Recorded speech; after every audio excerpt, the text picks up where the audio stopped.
Hello learners, welcome to Unacademy. मेरा नाम प्रांजल सिंह है और आज मैं आपके साथ डिस्कस करने वाला हूं हमारे डेमोक्रेसी में होने वाले एक बहुत बड़े बदलाव की।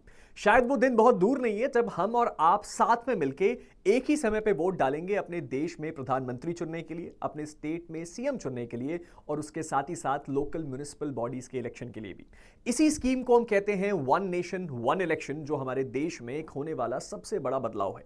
लेकिन इस चीज के होने में कुछ बहुत इंपॉर्टेंट और बेसिक प्रॉब्लम्स हैं जो शायद आपके भी दिमाग में होंगी और शायद यही सवाल उठे हमारे देश के former chief justice DY Chandrachud साहब के पास और उसी को उन्होंने रिपोर्ट आउट किया है अपनी नई रिपोर्ट में, जिसके बारे में हम बात करने वाले हैं। लेकिन आज हम केवल डीवाई चंद्रचूड़ साहब की रिपोर्ट के बारे में डिस्कस नहीं करेंगे, बल्कि उसके साथ ही साथ आज हम बात करने वाले हैं वन नेशन वन इलेक्शन की पॉसिबिलिटी पे और उसके साथ ही साथ इसमें क्या मेजर चेंजेस करने पड़ेंगे और इस वक्त सरकार जिस तरीके से इसको इंप्लीमेंट करना चाहती है उसके अंदर बेसिक चेंजेस क्या होंगे और क्या क्या चीजें बदल जाएंगी। चलिए समझते हैं हमारे आज के इस वीडियो में।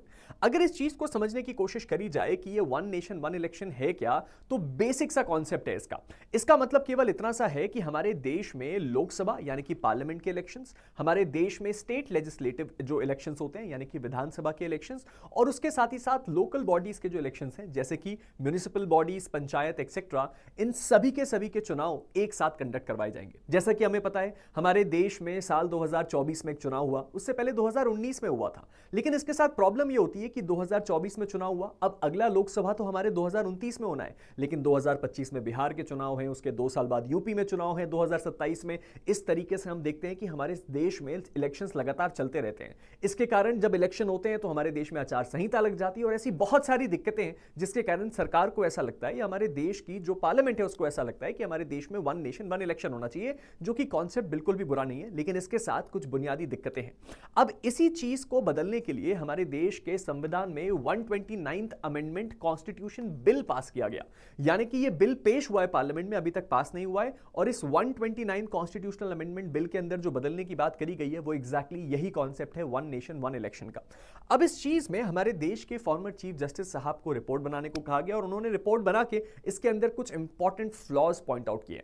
सबसे पहली जो बात उन्होंने बोली उसको हमें ध्यान रखना है कि उन्होंने ये बोला कि हमारे देश में अगर आप एक नेशन और एक इलेक्शन का कॉन्सेप्ट लेके आते हैं तो वो असंवैधानिक यानी कि अनकॉन्स्टिट्यूशनल तो बिल्कुल भी नहीं है। उसके साथ साथ उन्होंने ये भी बोला कि ये जो आइडिया है ये हमारे देश में जो इलेक्शन का कॉन्सेप्ट है उसको और अच्छी तरीके से एस्टैब्लिश करता है और कॉन्स्टिट्यूशन के अगेंस्ट तो ये बिल्कुल भी नहीं है।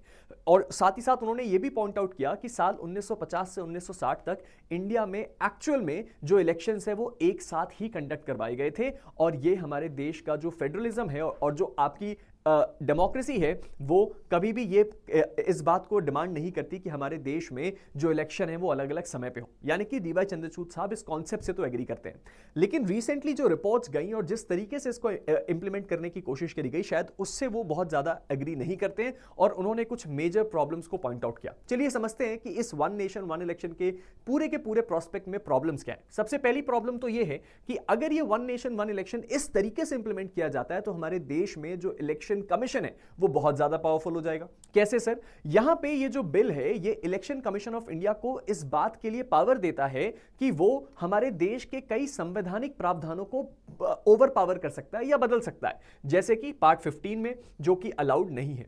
उसके साथ ही साथ इलेक्शन कमीशन ऑफ इंडिया के पास यहां तक की पावर है कि वो किसी भी स्टेट के इलेक्शन को पोस्टपोन कर सकता है। क्यों? क्योंकि वो जो है लोकसभा इलेक्शन के साथ कंडक्ट नहीं करवाया जा सकता। यानी कि मान लीजिए यूपी का इलेक्शन अगर साल 2027 में होना है और हमें लगे कि इसको पोस्टपोन करके एक साथ कंडक्ट करवाया जा सकता है, तो इस सिचुएशन में हमारे देश की डेमोक्रेसी का जो बेसिक फीचर है वो दो तरीके से क्या हो जाएगा सर? ओवरलैप्स हो जाएगा। सबसे पहला तो इसलिए क्योंकि आप अपने देश में जब ये खुद कह रहे हैं कि यहां पे 5 साल से ज्यादा कोई गवर्नमेंट रन नहीं करेगी, यानी कि दोबारा इलेक्शन होगा, इस सिचुएशन में टाइम एक्सटेंड हो जाएगा। और दूसरी सबसे इंपॉर्टेंट बात कि अगर ऐसा होता है तो इलेक्शन कमीशन बहुत ज्यादा ओवरपावर्ड हो जाएगा, जो कि सेपरेशन ऑफ पावर के कॉन्सेप्ट को भी ब्रेक कर सकता है। इसके साथ ही साथ उन्होंने ये बोला कि यह बहुत ही ज्यादा डेंजरस है और हमारे देश में अनकॉन्स्टिट्यूशनल होगा और इसके लिए बहुत ज्यादा अनअकाउंटेबल पावर हम इलेक्शन कमीशन को दे रहे हैं। उसके साथ ही साथ उन्होंने यह भी बोला कि इसमें बहुत सारे कॉन्स्टिट्यूशनल गैप्स हैं, जैसे कि चंद्रचूड़ साहब ने इस बात को फ्लैग किया कि 2 सिचुएशन ऐसी हैं जिसके ऊपर यह बिल बात ही नहीं करता। सबसे पहला तो नेशनल इमरजेंसी, यानी कि आर्टिकल 352 में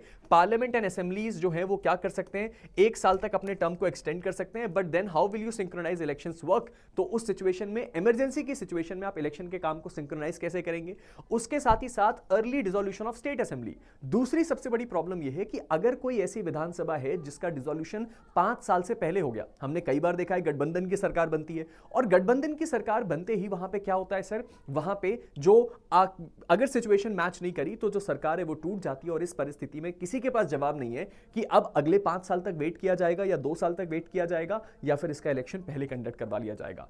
इन सारी सिचुएशंस के बारे में जस्टिस चंद्रचूड़ ने फ्लैग किया और ये बोला कि ये चीजें गलत हैं। तो बेसिकली यहां पे जो चंद्रचूड़ साहब है उन्होंने कुछ सजेशंस भी दिए कि इस वन नेशन वन इलेक्शन के कॉन्सेप्ट में क्या क्या चीजें बदलनी चाहिए। सबसे पहला तो उन्होंने बोला कि एक 3 पार्ट सोल्यूशन की जरूरत है और हमारे देश में जो वन नेशन वन इलेक्शन का कॉन्सेप्ट है उसको कॉन्स्टिट्यूशनली बैलेंस करने की जरूरत है। सबसे पहला तो यहां पे ये लिखा हुआ है कि जो इलेक्शन कमीशन ऑफ इंडिया है उसके पास केवल और केवल पावर तब होनी चाहिए किसी इलेक्शन को डिले करने की जब कोई बहुत ज्यादा सीरियस रीजन हो, जैसे कि नेशनल सिक्योरिटी या फिर पब्लिक ऑर्डर। दूसरा उन्होंने यह बोला कि दोनों पार्लियामेंट के जो हाउसेज हैं वो क्या करेंगे, ऐसे पोस्टपोनमेंट को अप्रूव करेंगे। और तीसरी बात कि ऐसा कोई भी डिले जो है वो क्या किया जाएगा, must be for a fixed and limited time, not open ended. कोई भी डिले जो ऐसा किया जाएगा वो एक फिक्स टाइम का होगा, जैसे कि 2 महीने 3 महीने 6 महीने, उससे ज्यादा कोई भी डिले नहीं किया जा सकता। तो ये थे जस्टिस डीवाई चंद्रचूड़ साहब के suggestions one nation one election में। लेकिन शायद अभी भी इसके अंदर ऐसे कुछ वॉइड्स हैं जो शायद फिगर आउट करने पड़ेंगे पार्लियामेंट को और उसके बाद ही इस कॉन्सेप्ट को इंप्लीमेंट किया जा सकता है। लेकिन आपका इस सिचुएशन में क्या मानना है आप हमें जरूर बताइएगा नीचे कमेंट सेक्शन में। लेकिन इससे पहले कि हम इस वीडियो को एंड करें, एक और बहुत ही इंपॉर्टेंट बात क्या है सर, एक और बहुत इंपॉर्टेंट बात यह है कि इस पूरे के पूरे ओपिनियन को अगर हम ध्यान दें तो हमें वन नेशन वन इलेक्शन का कॉन्सेप्ट समझ में आता है, हमें इसकी कॉन्स्टिट्यूशनल वैलिडिटी समझ में आती है, जुडिशरी का प्रोस्पेक्ट समझ में आता है और सबसे इंपॉर्टेंटली हमें यह समझ में आता है कि हमारे देश के फ्यूचर इलेक्शंस कैसे दिख सकते हैं। अब इससे पहले कि आप अपना ओपिनियन बताएं, मैं एक बात और बता देना चाहता हूं कि प्रांजल सिंह अनअकैडमी मेरे टेलीग्राम ग्रुप का नाम है। अगर अभी तक आपने इसको फॉलो नहीं किया है तो फॉलो कर लीजिए। मुझसे जुड़े हुए सारे अपडेट्स और जितने भी मेरे वीडियोस हैं उनकी पीडीएफ्स और बाकी सारी इंफॉर्मेशन आपको यहीं पे मिलती हैं। और अब जाने से पहले आपका एक सबसे इंपॉर्टेंट काम यह है कि क्या आपने इस बारे में कभी सोचा कि अगर वन नेशन वन इलेक्शन होगा तो उसके फायदे और नुकसान क्या होंगे? कमेंट सेक्शन में जरूर बताइए ताकि हम और आप वहां पे भी ये डिस्कशन आगे कंटिन्यू कर पाएं। और जाने से पहले ये इंफॉर्मेशन हमारे सभी जुडिशरी एस्पिरेंट्स के लिए है।